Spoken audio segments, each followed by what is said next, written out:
오늘 하나님께서 저와 여러분에게 주시는 말씀은 마태복음 26장입니다.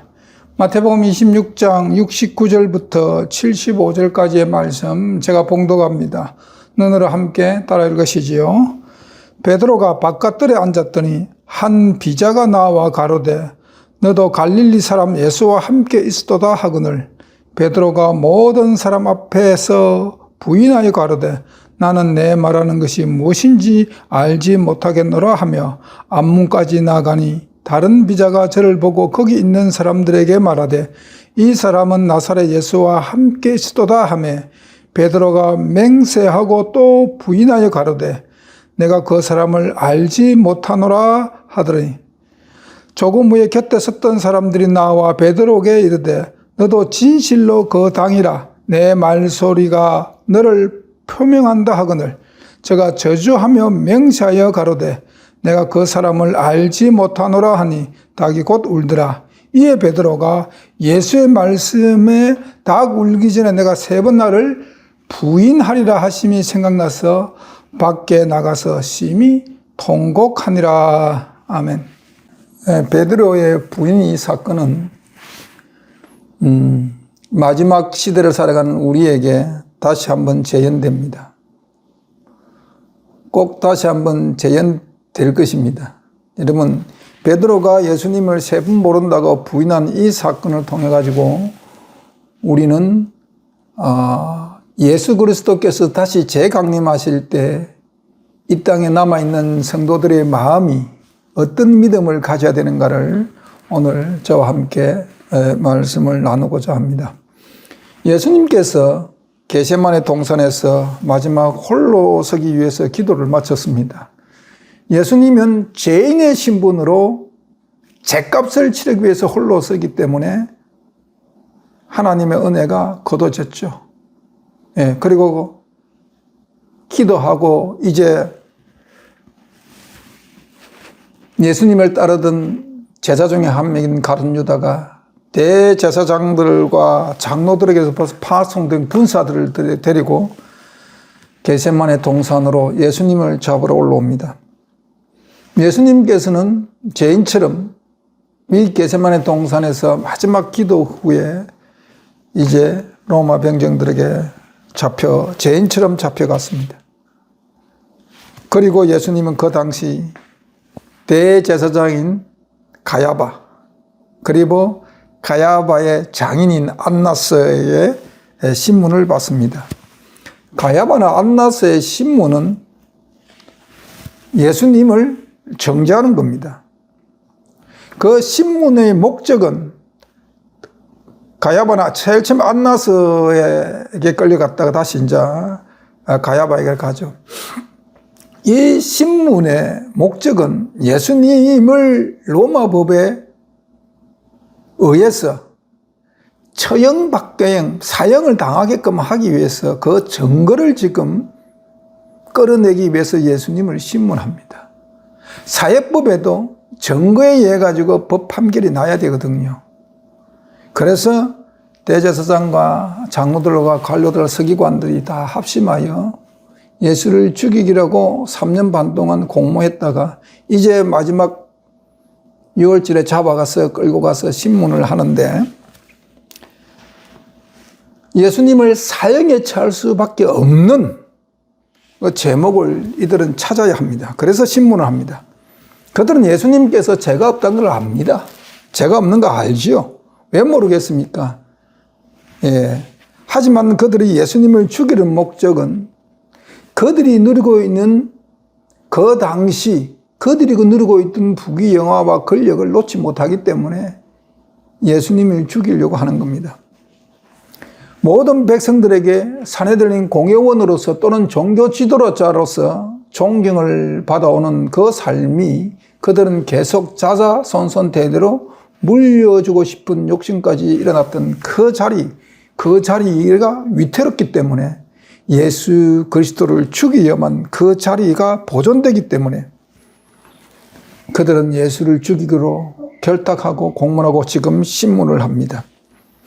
이들이 예수님을 신문하는데 신문은 크게 2가지로 지금 신문을 합니다. 첫 번째 신문이 뭐냐면은 예수님이 참남되다는 것을 증명해야 합니다. 성경에서 참남이라는 단어는 두 가지 유형에만 딱 참남이라는 단어를 쓰는데, 첫 번째 참남이라는 단어가 쓰이는 것은 인간이 어떻게 인간의 죄를 사한다는 거죠. 죄를 사하는 부분에 있어 가지고 참남되더라고 이야기합니다. 이 참남이라는 단어는, 이 참남이라는 단어를 신문에서 참남하다는 것을 끌어내기 위해서 신문하는 신문 첫 번째 단계는 뭐냐면, 유대인으로부터 예수 그리스도가 하나님으로 어떤 선지자나 아들이 아니라는 것을 증명하기 위해서입니다. 예수가 거짓이라는 것을 증명하기 위해서입니다. 네. 그래서 유대인으로부터, 첫 번째 모든 유대인으로부터 예수 그리스도가 정죄를 받아야 합니다. 그것을 끌어내기 위해서 신문하는데, 그 신문은 참남함입니다. 참남. 당시 유대인들의 신앙은 하나님 한 분만 있었죠. 한 분만 좋아했습니다. 삼위일체의 하나님은 몰랐습니다. 여러분, 삼위일체의 하나님은 신학적인 용어입니다. 성경에 나오는 단어가 아닙니다. 그러나 성경의 여러 구절들을 보았을 때 하나님은 한 분이 아니고 세 분 하나님이라는 것을 우리는 알 수 있습니다. 창세기 1장 2절에 보면은 하나님의 신이 수민을 운행하더라 그런 그 말이 있죠. 하나님의 신이 뭐예요? 성령이죠. 성령 하나님이 계신, 그러니까 태초에 하나님께서 천지를 창조하신다는 그 창세기 1장 1절의 하나님은 유대인들이 갖고 있는 성부 하나님만 이야기하는 것이 아니라 성자, 성령 하나님이 함께한 삼위일체 하나님을 말씀하고 있는데, 유대인들은 그 삼위일체의 하나님을 몰랐습니다. 오직 하나님 한 분이 하나님이 계신데, 그분이 이 모든 만물을 창조하시고 통치하시고 심판하신다는 그 한 분 하나님만 받아들이고 믿었습니다. 그러기에 하나님의 영역을, 인간이, 육체를 가진 인간이 하나님의 영역을 할 수 있다는, 또는 말한다는 하나님의 영역을 침범한다 하는 것은 참남하다고 받아들였습니다. 유대인들이 그래서 이 참남하다는 단어를 예수님을 신분해서 받아내야만 유대인들이 그렇게 섬기는 한 분 하나님에 대한 도전이기 때문에 유대인으로부터 정죄받을 수가 있는 거죠. 첫 번째 참남, 죄를 사하는 부분입니다. 우리 마가복음 2장 3절부터 7절까지 말씀 제가 읽습니다. 여러분 잘 아는 성경인데 들으세요. 사람들이 한 중풍병자를 네 사람이 메워 가지고 예수께로 올세 무리를 인하여 예수께 데려갈 수 없으므로 그 계신 곳에 지붕을 뜯어 구멍을 내고 중풍병자의 누운 상을 달아내리니, 예수께서 저희의 믿음을 보시고 중풍병자에게 이르시되 소자야 내 죄 사함을 받았느니라. 죄는 오직, 유대인들의 생각, 죄는 오직 한 분, 자기들이 믿는 한 분 하나님 외에는 죄를 사할 능력이 아무도 없는데, 예수 그리스도께서, 육체를 입고 이 땅에 오신 예수 그리스도께서 이 중풍병자에게 내 죄 사함을 받았느니라 하셨어. 예. 그러니까 지금 어떤 서기관들이 거기 앉아서 마음에 의논하기를, 이 사람이 어찌 이렇게 말하는가, 참남하도다. 오직 하나님 한 분 외에는 누가 능히 죄를 사하겠느냐. 예. 오직 한 분, 유일하신 단 한 분의 하나님, 삼위일체 하나님이 아니라 한 분 하나님. 그래서 지금 예수 그리스도가 육체로 이 땅에 오셨지만 유대인들은 그 예수님을 하나님의 아들이라고 인정할 수가 없잖아요. 그들이 가지고 있는 믿음의 신앙으로는. 그리고 그 오직 한 분 하나님만이 인간의 죄를 살 권리가 있다고 그들이 굳건히 믿고 있는데, 육체를 입고 이 땅에 오신 예수님이 내 죄 사함을 받았느니라 하니까 얼마나 참남하겠습니까? 그들의 신앙관 입장에서, 유대인들의 신앙관 입장에서는 너무나 참남한 말을 지금 예수님께서 하신 겁니다. 예. 또 하나님의 참남이라는 단어를 또 어떻게 쓰느냐?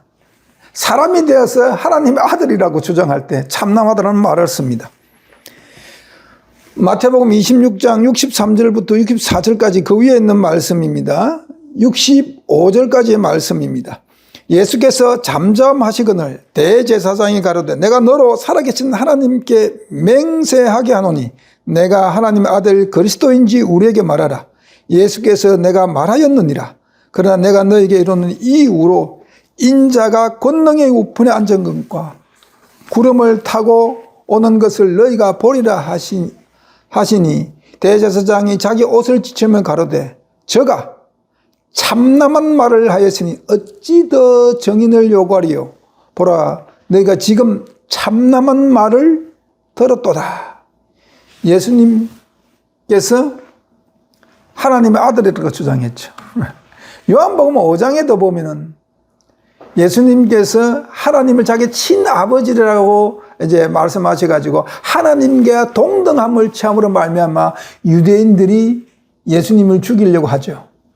왜냐하면 씨가 같기 때문에 하나님을 자기 친아버지라고 해버리면은 지금 유대인들은 하나님을 유일하신 하나님 한 분 신으로 믿고 있는데 지금 예수님께서 유대인들 앞에서 너희들이 믿고 있는 그 하나님 아버지가 내 친아버지다 그래 보면 씨가 같아지거든요. 그럼 동등한 씨가 되어버립니다. 그래서 참남하던 말을 썼거든요. 예수님의 신문에서 대제사장 가야바나 안나스의 신문은 바로 유대인으로부터 첫 번째 예수님이 정죄를 받아야 됩니다. 예수님이 틀렸다는 것이 모든 유대인 앞에 드러나기 위해서 참남이라는 단어를 가지고 예수님을 정죄합니다. 두 번째 예수님을 정죄하는 방법은 로마법으로 정죄를 받게 하는 겁니다. 아쉽게도 로마 통치 제국 하에 있는 모든 나라들은 사형을 집행할 때에는 로마 법의 제가 없이는 어떤 누구도 사람을 사형에 처할 수가 없습니다. 유대인들이 자기들 사내들린 공회가 최고의 입법기관이죠. 로마의 유대인의 종교법에 의하면 사내들린 공회원이 31명으로 구성되어 있는데 그들이 누구누구는 사형에 처한다고 죄를 지어도 그 사형이 집행이 되려면 반드시 로마 법의 재가를 얻어야 합니다.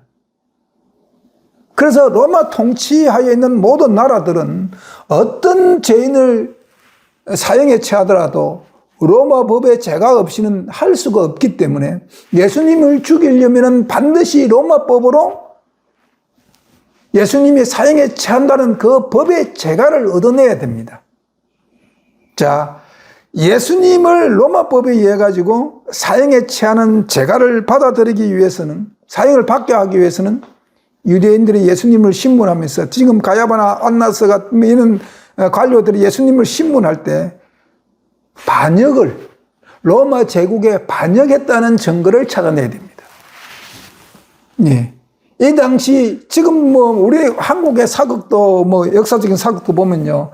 반역은 바로 사형에 처하잖아요. 그죠? 반역은. 이 당시 로마 제국의 법도 로마 제국의 반기를 들고 반역은 사형에 처해집니다. 그래서 예수님을 로마 제국에 반역하는 그런 난동 소요를 일으키는 소요죄를 찾아내야 됩니다. 군중들을 선동해가지고 당을 지어서 로마 제국에 반역하는 그런 무리라는 것을 그래서 소요를 일으켜가지고 오늘날 치면 데모를 한다는 거죠. 로마 제국의 통치가 못맞다 가니까 우리가 당을 지어서 데모하자. 이게 소요죄입니다. 이 소요죄를 증명해야 됩니다. 그래서 예수님께서 나라에 대해서 자꾸 이야기하니까 또 성경에서 메시아가 오면은 이스라엘의 주권이 회복된다 그러니까 이 땅에서 이스라엘의 주권이 회복되는 나라를 세울 것이라고 생각했죠. 많은 유대인, 예수님의 제자들도 그렇게 생각했으니까. 그래서 예수님께서 이 땅에 새 왕국을 세울 목적으로 제자들을 끌고 다니면서 어떤 비밀 단체를 조직하여 소요를 일으킬 준비를 하고 있다는 사실이 증명되면 반드시 사형에 처하죠. 지금 그래서 그 예수님께서 새 왕국을 건설하기 위해서 이제 어떤 단체를 조직해가지고 로마를 거스리는 그런 어떤 소요를 일으키려 했다는 사실을 예수님의 신분을 통해서 유도해 내려고 지금 신문을 하고 있습니다. 그러면은 만약에 이들의 신분에 의해 가지고 예수님이 로마 제국에 반역한 것이라고, 반역한 자로서 반역할 것으로 새 왕국을 세운다면은 예수님은 로마 제국의 통치를 벗어나기 위해서 로마 제국의 통치하는 평화를 교란시키는 자고 폭동, 반역을 하는 폭동을 일으킨 자로 예수님을 로마인에게 넘겨주면은 로마법의 정죄를 받아서 사형을 받을 수 있기 때문에 소요죄를 증명해내기 위해서 난동죄, 쉽게 소요죄를 이렇게 증명하기 위해서 신문하는 것입니다. 이 법정에서 예수님의 두 제자가 예수님을 신문한 법정 안으로 이제 뒤를 따라 들어갑니다. 제자 요한과 베드로죠. 요한은 예수님의 제자라는 것을 제사장들이 거의 다 알았습니다. 그런데 예수님이 신문받는 법정으로 이제 요한을 들어가게끔 한 것은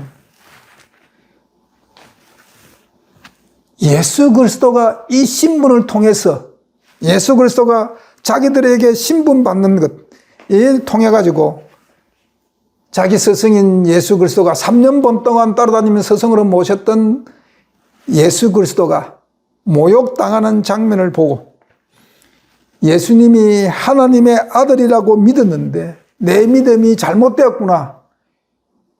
이게 요한을 통해 가지고 그것을 깨닫게끔 하기 위해서 요한을 끌어들인 겁니다. 신문장으로 들여보냈던 겁니다.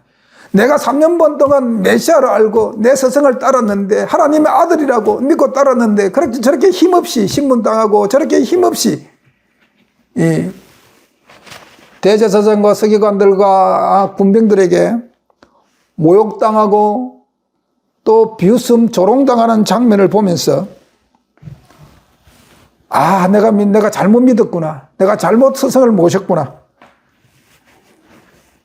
이렇게끔 요한의 마음을 돌이키기 위해서, 왜냐하면 제자 중에 한 명이 예수가 아니라고, 예수가 메시아가 아니라고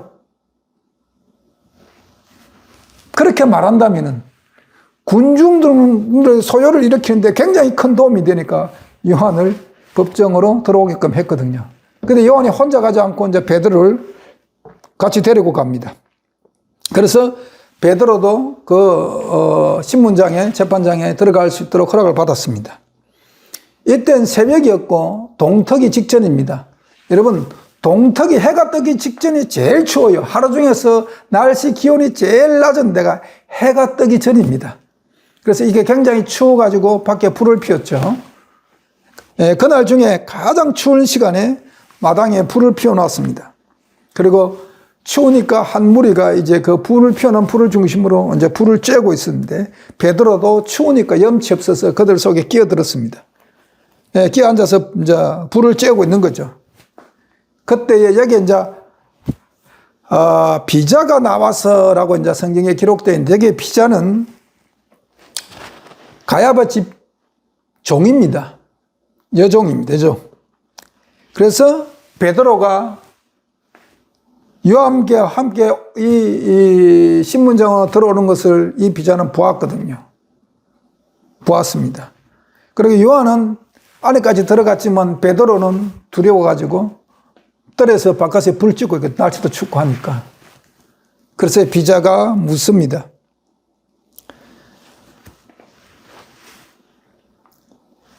자, 오늘 이제 69절 제가 읽습니다. 베드로가 바깥들에 앉았더니 한 비자가 나와 가로되 너도 갈릴리 사람 예수와 함께 있었도다 하거늘. 비자가 예수를 알아보고 너도 예수파다. 쉽게 말하면 예수를 따르던 제자 중에 한 사람이 아니냐. 지금 예수가 신문을 받아가지고 지금 재판을 받고 있는데 지금 이 베드로가 예수의 제자라고 그와 함께 있었다는 것이 증명되면 베드로도 신문을 받아야 되는 거예요. 그러니까 비자가 지금 이 베드로를 알아보고 그 말을 합니다. 비자의 이 말은 베드로를 몹시 당황하게 했습니다. 비자가 그 말 할 때 너도 그와 함께 있었도다 하니까 그 불치던 모든 사람들이 다 불을 찌면서 베드로를 주목해 볼 수밖에 없는 겁니다. 베드로를 다 주목해서 보면 베드로는 몹시 당황했죠. 베드로가 지금 예수님을 시인하면은 군중들로부터 예수님과 함께 반역을 도모한 사람으로 정죄받을 수밖에 없죠. 그러니까 베드로는 몹시 당황한 가운데서 내가 여기서 예수님과 함께 있었다는 그 사실을 이야기하고 맞다, 내 비자 내 말이 맞다라고 하면은 지금 예수님과 함께 재판을 받아야 합니다. 그러니까 베드로는 선택합니다.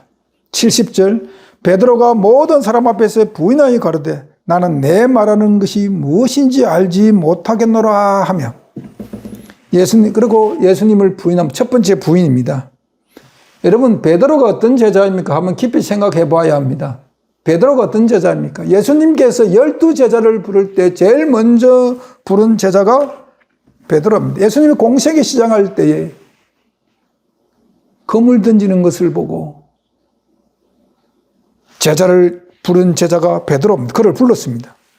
그리고 예수님이 어디를 가든지 항상 베드로, 요한, 야고보는 함께 했습니다. 여러분 마태복음 17장에 베나산 사건을 통해 가지고 예수님께서 모세와 엘리야하고 이야기할 때도 베드로는 그 베나산에 있었습니다. 그리고 마지막 최후의 전쟁을 위해서 예수님께서 26장 겟세마네 기도에서 마태복음 26 겟세마네 기도에서 기도할 때에 다른 제자들은 겟세마네 동산 저 입구에 내려놓고 예수님이 기도하는 기도처까지 데려간 제자 중에 한 사람이 베드로입니다. 뿐만 아니라 베드로는 자신이 항상 예수님과 함께 다녔지만 자기가 예수님과 함께 할 것이라는 것을 제자들에게 당당하게 제자들 앞에서 말하던 제자가 베드로입니다. 마가복음 14장 29절부터 31절까지 말씀 읽습니다. 베드로가 여짜오되 다 버릴지라도 나는 그렇지 않겠나이다. 예수께서 가라사 내가 진실로 내게 이르노니 오늘 이 밤 닭이 2번 울기 전에 내가 3번 나를 부인하리라. 베드로가 힘있게 말하되 내가 주와 함께 죽을지언정 주를 부인하지 않겠나이다 하고 모든 제자들도 이와 같이 말하니라. 주를 위해서 내 목숨을 내어놓은 한이 있더라도 내가 주를 부인하지 않겠습니다라고 제자들 앞에서 당당하게 이야기한 제자가 베드로입니다.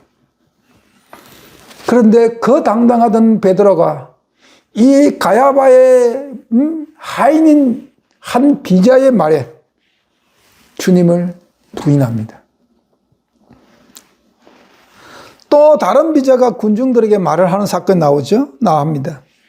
이 사람이 나사렛 예수와 함께 있었다라고 하며 두 번째 베드로가 예수님의 부인은 좀 강도가 올라가요. 72절을 봅니다.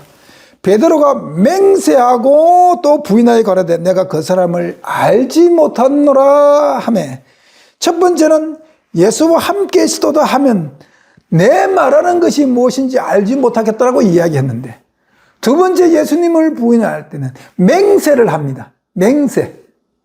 예, 나는 그리고 내 말하는 걸 알지 못한다는 걸 훨씬 더 강도 있게 나는 그 사람을 알지 못한다. 3년 반 동안 예수님을 따라다니면서 주옥 같은 산상수훈의 말씀과 예수 그리스도의 생애를 몸소 체험한 베드로가 나는 그 사람을 알지 못한다고 그렇게 부인합니다.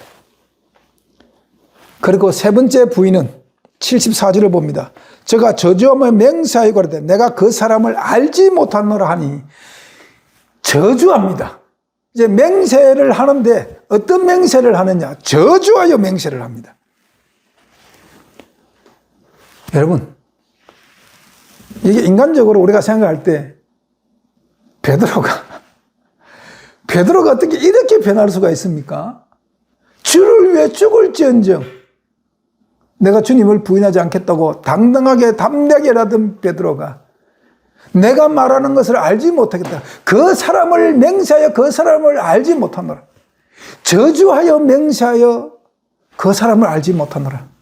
3번 부인하면서 부인의 강도는 점점 더 올라갑니다.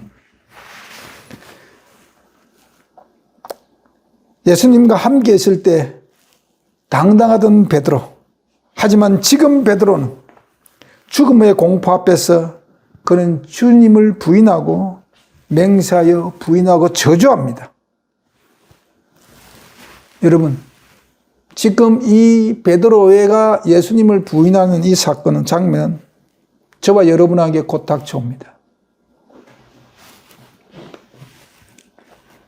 머지않아 곧 짐승의 표가 강요되고 짐승의 표를 받지 않으면 매매를 하지 못하는 환경이 우리에게 닥쳐올 것입니다. 짐승의 표를 받는다는 것은 하나님과 예수님과 성령 하나님, 삼위일체 하나님을 부인합니다. 부인해야만 받을 수 있는 거예요. 그래서 짐승의 표를 받지 않는 자들은 하나님을 절대로 부인하는 자가 아니어야 합니다. 그때에 짐승의 표를 받지 않는 사람들에게는 어쩌면 육체의 죽음이 우리를 엄습해 올 겁니다. 베드로가 지금 비자의 신문에 예수님을 부인하는 것처럼 우리가 육체의 죽음 앞에 베드로 떠는 이 공포감을 그때의 많은 사람들이 느끼면서 주님을 부인할 것입니다. 예수님을 시인하고 하나님의 계명을 지킬 것인가? 아니면 육체의 삶을 유지하기 위해서 하나님을 부인하고 짐승의 표를 받을 것인가? 우리는 선택의 기로에 설 수밖에 없는 최후의 선택이 남아 있습니다. 지금은 우리는 베드로가 예수님을 부인할 때처럼 부인하기 전이죠. 부인하기 전처럼 우리가 아직까지 선택의 기로에 서지 않았기 때문에 지금은 저와 여러분 또는 많은 기독교인들이 베드로처럼 당당하게 담대하게 내가 주와 함께 죽을지언정 주님을 부인하지 않겠노라가 말씀하지만 막상 목숨이 걸린 일입니다. 목숨이 걸린 환경이 우리에게 닥쳐올 때 베드로의 부인처럼 주님을 부인하는 분들이 많이 나올 겁니다. 오늘 교회 다니는 많은 기독교인들이 그날에 많은 자들이 주님을 베드로처럼 부인할 겁니다. 우리는 우리 앞에 놓인 이 마지막 때를 위해서 저와 여러분은 준비해야 합니다. 이 때를 위해서 오늘 이 시간 이후로 저와 여러분은 홀로 서기를 준비해야 합니다. 막연히 그때 지금 이 시점에서 그때 그 날이 닥치면은 주님께서 우리에게 이길 수 있는 믿음을 주실 것을 나는 믿는다 확신을 하고 살아가면 안 됩니다. 여러분, 하나님의 은혜의 시간이 끝나는 때가 반드시 옵니다. 반드시. 계시록은 14만 4천에 대해서 그렇게 증거하고 있습니다. 혹시 어떤 분들은 환란이 있기 전에 비밀휴거를 거의 비밀휴거의 신학을 믿고 계시는 분이 있으시다면 꿈을 버려야 합니다. 꿈에서 깨어나야 합니다. 그런 것은 없습니다. 성경에 없는 것은 없는 것입니다. 성도 여러분, 우리는 이렇게 나약한 베드로, 정말 죽음 앞에, 죽음의 공포 앞에 내가 주와 함께 죽을지언정 주를 부인하지 않겠다고 담대하게 이야기하던 베드로가 죽음의 공포 앞에 이렇게 나약한 베드로로 바뀐 베드로를 보면서 저와 여러분은 다가올 이 선택의 기로에서 우리는 어떤 선택을 할 것인가를 깊이 생각해야 합니다. 이렇게 나약한 베드로가 그의 인생의 위대한 전환점을 맞이합니다. 이 전환점이 그를 주를 위해서 십자가에 거꾸로 매달려 죽는 그 순교까지 이어지는 그 일대 믿음의 전환을 시키는 전환점이 있습니다. 자, 74절, 75절 두 계절 오늘 본문 봅니다. 저가 저주하며 맹세하였거든 내가 그 사람을 알지 못하노라 하니 닭이 곧 울더라. 이에 베드로가 예수님의 말씀이 닭이 울기 전에 내가 3번 나를 부인하라 하심이 생각나서 밖에 나가서 심히 통곡하니라. 여기에서 닭의 울음소리는 누구나 베드로뿐만 아니라 그 불을 쬐던 모든 군중들이 이 닭의 울음소리를 들었습니다. 누구나 들을 수 있는 닭의 울음소리고 또 닭의 울음소리를 들었습니다. 하지만 베드로에게 이 닭의 울음소리는 다른 사람들하고 차원이 다른 닭의 울음소리였습니다. 베드로의 심정에는 이 닭의 울음소리는 성령의 음성입니다. 성령께서 베드로를 깨우는 음성이었습니다. 요한복음 14장 26절 말씀 봅니다. 보혜사 곧 아버지께서 내 이름으로 보내실 성령 그가 너희에게 모든 것을 가르치고 내가 너희에게 말한 모든 것을 생각나게 하시라. 예수 그리스도께서 하신 모든 말씀을 생각나게 하시는 분이 누구시라고요? 성령이라는 겁니다. 지금 닭의 울음소리를 듣고 베드로는 예수께서 내가 닭 울기 전에 3번 나를 부인하라는 그 말씀이 생각났거든요. 이 닭의 울음소리는 단순한 매일 사람들 귀에 들리는 닭의 울음소리였지만 베드로의 심령 속에는 단순한 닭의 울음소리가 아니라 성령의 음성이었습니다. 그래 밖에 나가서 심히 통곡하니라 합니다. 베드로의 심령 속에 닭의 울음소리가 메아리 쳤던 것입니다. 베드로는 이 닭의 울음소리를 듣고 홀로 그 불 쬐던 곳에서 나와서 어두운 곳을 헤치고 어디론가 나갔었거든요. 이게 밖이란 단어가 있잖아요.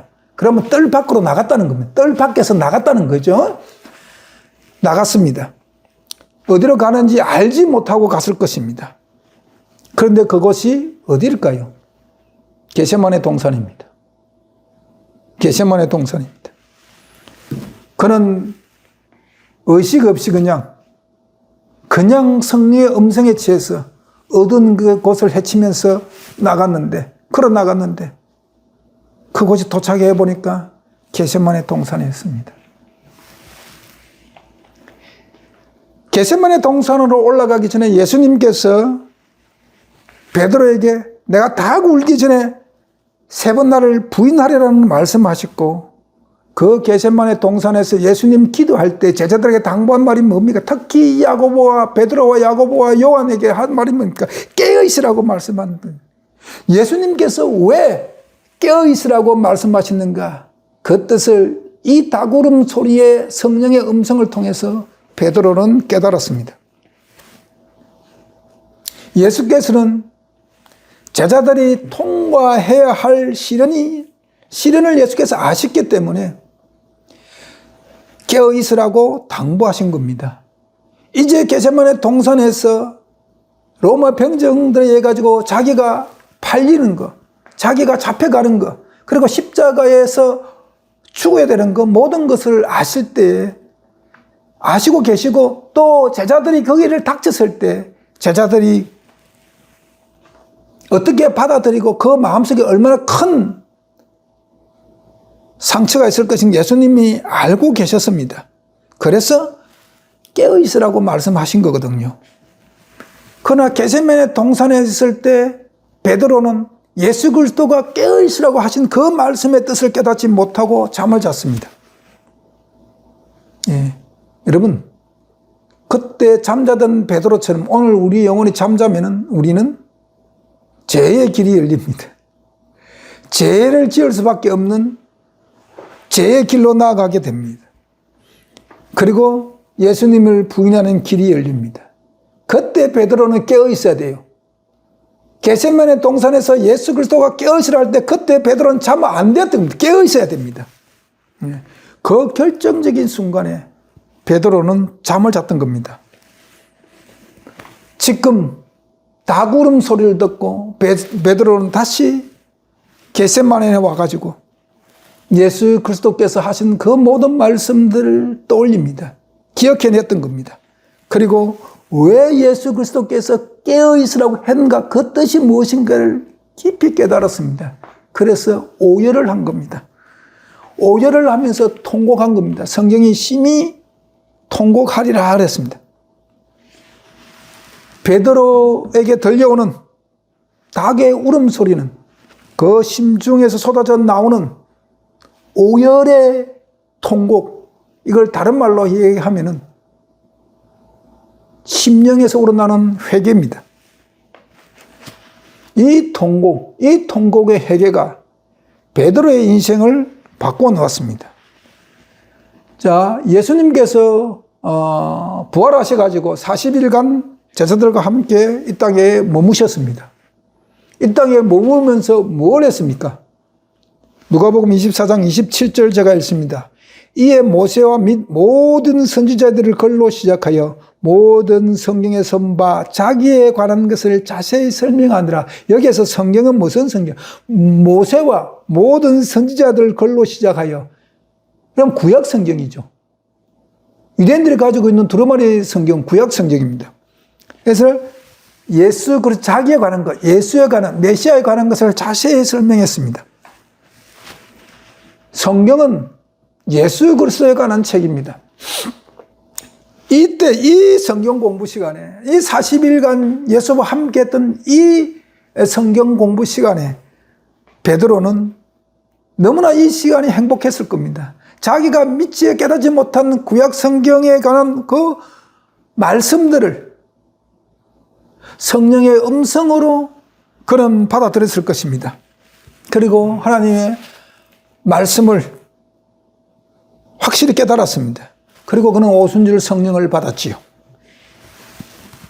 그는 이제 하나님의 회개와 성경 공부를 통해서 말씀의 깨닫과 그리고 성령의 임재로 말미암아 그는 하나님의 훌륭한 군사요, 예수 그리스도의 동력자요, 사도로서 새 사람이 되었습니다. 예, 여러분,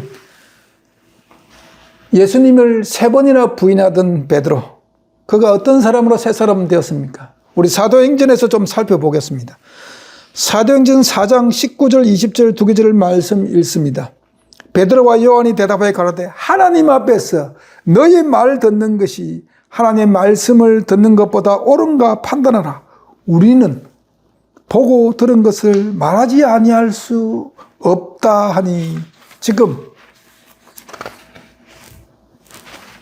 베드로가 대제사장과 관원들 앞에서, 특히 사내들은 공회원 앞에서 당당하게 이야기합니다. 하나님의 말씀, 하나님의 말씀 보고 들은 것을 말하지 않을 수, 너희들이 나를 협박한다 할지라도 이제 내가 그 협박, 옛날에 그 죽음의 협박, 그 두려움 공포에서 내가 예수를 부인했지만 지금은 정말 내가 목숨을 내어놓더라도 예수 그리스도를 부인할 수 없는 확실에 찬 베드로의 말을 사도행전에서 볼 수가 있는 것입니다.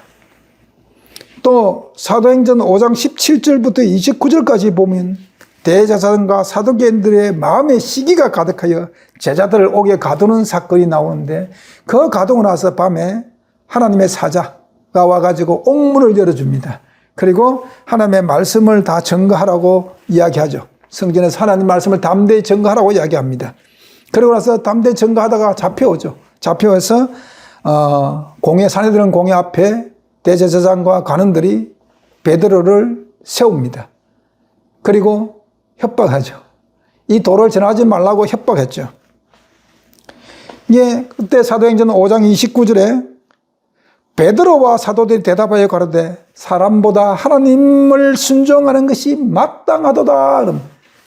내가 아무리 핍박해도, 내가 아무리 우리를 감옥에 가두어도 하나님을 순종하는 것이 마땅하다라고 담대히 이야기합니다. 이제 베드로는 목숨 내놓았어요. 예, 목숨 내놓은 겁니다. 베드로전서 4장 12절 13절 말씀 읽습니다. 사랑하는 자들아 너희를 실현하려고 오는 불시련을 이상한 일 당하는 것으로 여기지 말고 오직 너희가 그리스도의 고난에 참여하는 것으로 즐거워하라. 어떤 고난이 오더라도 즐거워하라는 겁니다. 예수 그리스도의 고난에 함께 참가하는 것은 이게 진짜 즐거움이거든요. 이게 진짜 그리스도인이거든요. 오늘날 많은 그리스도인들이 예수 그리스도가 당한 고난을 피하려고 합니다. 오늘 교회 건물 위에는 십자가가 달려 있는데 교회 안에와 성도들의 심령에는 예수가 지신 십자가를 지기 싫어하는 자들로 교회에 꽉 차 있습니다. 왜 그럴까요? 십자가가 가져다 주는 평안을 깨닫지 못했기 때문에 그렇습니다. 십자가에서 나오는 죄를 사고 죄를 이기는 능력을 깨닫지 못했기 때문에 그렇습니다. 그런데 베드로는 뭐랍니까? 즐거워하라는 겁니다. 그리스도의 고난에 참여하는 것으로 즐거워하라고 이야기합니다. 이게 신앙입니다. 한번 생각해 보십시오. 다 굴기 전에 베드로와 닭의 울음소리를 듣고 심히 통곡한 후에 베드로는 180도 다른 사람으로 바뀌었습니다. 죽음이 두려워서 예수를 3번 부인했던 베드로의 모습은 지금 찾아보기가 힘듭니다. 무엇이 베드로를 이렇게 담대한 신앙으로 변화시켰을까요? 그것은 잠자던 베드로의 심령을 깨우는 성령의 음성입니다. 여러분, 닭의 울음소리는 다른 사람들에게는 그냥 닭 울음소리, 새벽을 깨우는 닭의 울음소리였지만 베드로의 심령에는 잠자는 베드로의 심령을 깨우는 닭의 울음소리였던 것입니다. 그리고 이 심한 통화는 바로 오늘날 회개를 뜻합니다. 회개. 그 회개가 베드로를 새 사람으로 변화시키는 출발점이었습니다. 진정한 회개는요, 베드로처럼 이렇게 사람을 변화시킵니다. 회개는 성령의 음성을 듣고 그걸 받아들이고 깨닫고 그 이후로 성령으로 통해가지고 새로운 피조물로 새 사람으로 살게끔 만들어주는 능력이 있습니다. 다시 말씀드리면 거듭남을 우리에게 가져다 줍니다. 오늘 세대주의 신학을 가지고 있는 많은 목사님들과 성도님들, 세대주의는 다른 말로 자유신학이라고 이야기합니다. 거듭남을 오늘날 교회에서 외면하게 만들었습니다. 그래서 죄에 대한 감각이 무디해졌죠. 진정한 회개의 길을 막아버렸습니다. 세대주의 신학이. 그리고 오늘날 기독교는 세상을 이길 능력이 없는 종교가 되었고 죄를 이길 능력이 없는 종교가 되었습니다. 한동안 살다가 이런 죄를 지었죠. 교회 가가지고 무릎 꿇고 하나님 용서해 주세요, 용서해 주세요 하고 교회 밖에 나오면 똑같은 삶을 계속 반복해 짓는 그런 교회의 모습을 보면서 아마 예수님께서 그런 교회와 그런 성도들을 보면서 주님은 베드로가 한 심한 통곡을 이 시간 하고 있을 것입니다. 마지막 시대를 살아가는 성도 여러분, 우리는 곧 선택의 기로에 설 것입니다. 주님을 섬길 것인가? 주님을 위해서 내 목숨을 내어놓더라도 세상과 타협하지 않고 믿음을 지킬 것인가? 아니면 세상과 타협해서 주님을 버릴 것인가? 주님을 섬기는 일은 반드시 핍박과 고난이 동반됩니다. 주님을 부인하면 육체의 삶은 편안합니다. 어떤 것을 선택할 것인가? 우리는 선택의 기로가 곧 다가옵니다. 지금 이 시점에서 교회가 급선무적으로 반드시 빨리 회복해야 될 것이 뭐냐? 베드로의 심한 통환입니다. 통곡입니다. 통환의 회개죠. 베드로의 통회를 보면서 참 회개의 능력을 여러분 깨달아야 됩니다. 회개는 능력이 있습니다. 변화를 시키는, 베드로를 변화시킨 회개의 능력이 우리 모든 성도들에게 있어야 합니다. 여러분, 우리 11시 교회가 전하는 복음이 지금 세대주의 신학계하고 세대주의에서 전하는 그런 복음하고는 차원이 다르죠. 그런데 이 진리의 복음을 받아들였는데 의외로 이 복음대로 사는 사람보다 떠나가는 사람이 더 많다는 것이, 더 많은 것이 너무나 가슴이 아픕니다. 왜 그럴까요? 이 복음 안에 전파되어 있는 하나님의 뜻 메시지를 깨닫지 못하기 때문에 그렇습니다. 성령의 음성을 듣지 못하기 때문에 그렇습니다. 베드로는 나약했지만 성령의 음성을 들을 귀가 열려 있었던 것입니다. 닭의 울음소리는 어떤 사람에게는 짐승의 울음소리에 불과했지만 베드로는 자기 잠자던 심령을 깨우는 성령의 음성으로 그 심령 속에 폐부를 꿰뚫은 것입니다. 오늘 교회가 살아남기 위해서는, 아니 성도 개인이 살아남기 위해서는 베드로의 회개가 내 심령 속에 이루어져야 합니다. 내 심령 속에. 그리고 그 통하는 회개는 저와 여러분을 새로운 피조물로 만들어 놓을 것입니다. 그것이 참 회개의 능력입니다. 이 참 회개의 능력을 소유하지 않기 때문에, 소유하지 못했기 때문에 교회가 능력이 없고 성도 개인이 예수를 믿는 믿음의 즐거움이 없는 겁니다. 그리고 하늘나라에 대한 진실된 소망을 갖지 못하는 겁니다. 세상도 좋고 하늘나라도 가고 싶고 그것은 없습니다. 그것은 없습니다. 하늘나라 가기 위해서는 세상을 버려야 합니다. 그것은 새로운 피조물로 거듭나야 합니다. 우리를 새로운 피조물로 거듭나게 하는 것은 통한의 회개입니다. 기도하시겠습니다.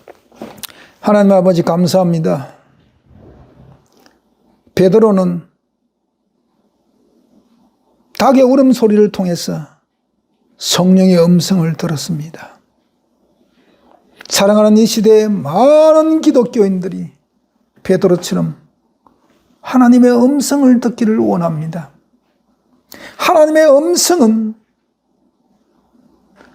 우리를 구원으로 인도하는 회개의 열매를 맺게 합니다.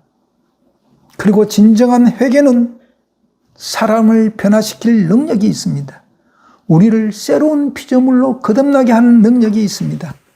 하나님 아버지, 우리 모든 성도들이 귀를 열어서 성령의 음성을 듣게 하시고 회개의 능력을 맛보게 하여 주시옵소서. 예수님 이름으로 기도합니다. 아멘.